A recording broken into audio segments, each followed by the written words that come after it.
So now what happened here? The FBI now investigating after an armed man was shot and killed on Sunday morning as he tried to enter President Trump's Mar-a-Lago home. Details now from the Secret Service Sunday in Palm Beach. Preliminary information indicates that the individual was armed with a shotgun and a possession of a gasoline canister. Agents and the deputy discharged their firearms to stop the threat. At this time, no law enforcement personnel were injured during the incident. We want to be clear, the President of the United States was not in the state of Florida.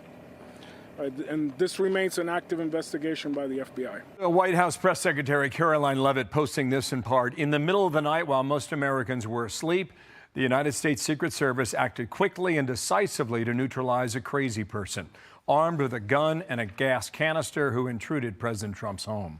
Dana Marie McNichol now live with the latest Palm Beach, Florida on the follow-up. Dana Marie. Hi, good morning, Bill. Well, a 21-year-old from North Carolina traveled all the way down here to Florida. He used the north gate at Mar-a-Lago to get inside.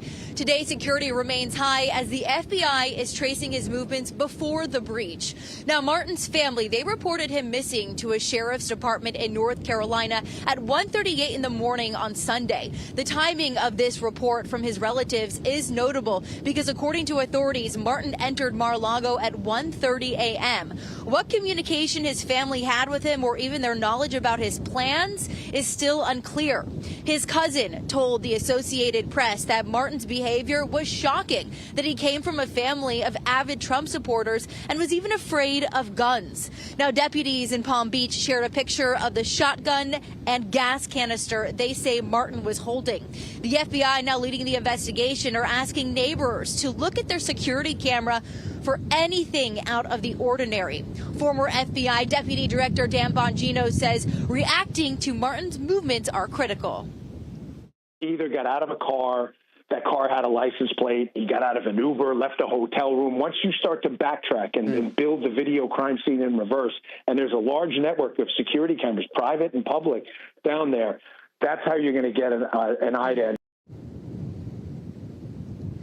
And Martin's motives still remain unclear as President Trump and his family were not at Mar-a-Lago of the time. Secret Service Director Sean Curran, he's here in Florida now to help with this active investigation. Bill. All right, Dana Marie, more to come on that. Certainly. Thank you. Live in Palm Beach, Florida. Dana?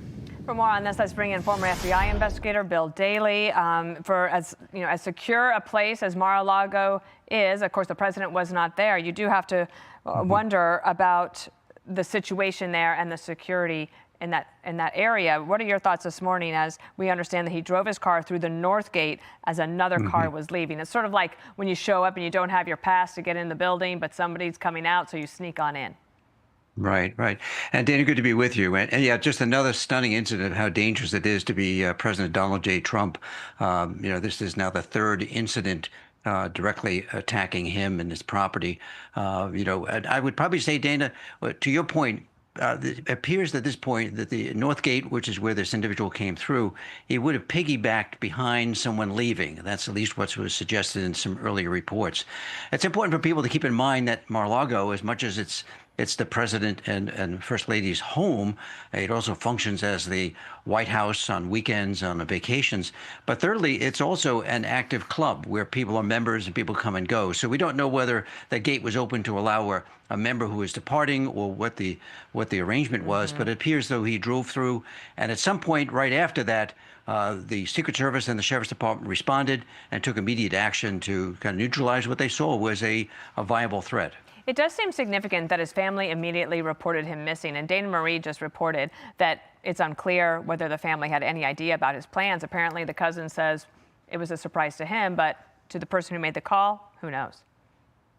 Exactly, Dana. And this is where the FBI comes into play, as the FBI will take the lead role in finding out not just what happened, but the who behind it. We now know a name. We want to know more about what may have led him to do this. I mean, some of the reports coming from family members, as you just suggested in the earlier report, indicated somewhat of kind of a benign individual who really didn't seem to act out in any way in the past. In fact, I think a local North Carolina, police are saying that there was no criminal records of note at all. So it's important to find out a bit more behind what kind of led him to this. As we've seen in other incidents, unfortunately, like the Charlie Kirk shooting, the killing of the United Healthcare executive, is that sometimes there are these kind of breadcrumbs, or what behavioral scientists will call leakage, that suggests there was something else going on here. You just don't know, Dana, with all this rhetoric that is out there.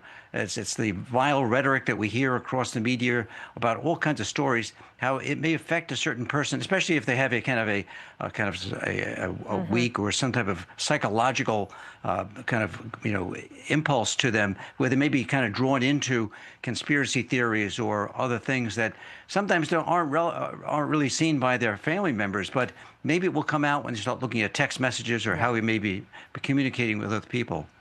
Bill, let me get you, we have a minute left, and I just want to have this time to ask you about the Pima County Sheriff's update on the Nancy Guthrie case. She is still missing. We are entering week 4.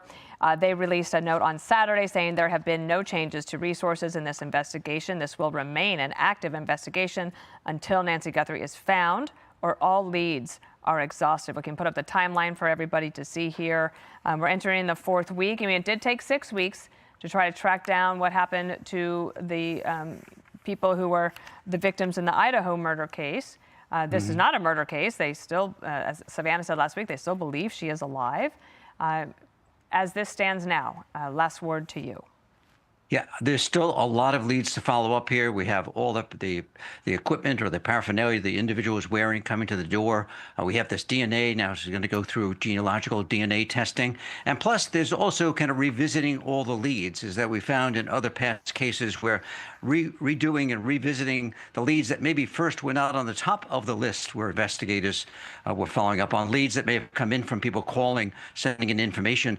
They need to go back through that. There could be that one kernel. There could be the kind of one golden nugget out there that's in those past leads that came across through the tip lines and other ways that need to be looked at.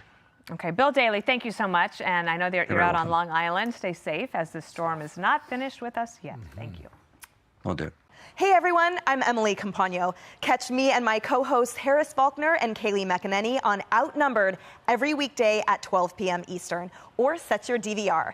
Also, don't forget to subscribe to the Fox News YouTube page for daily highlights.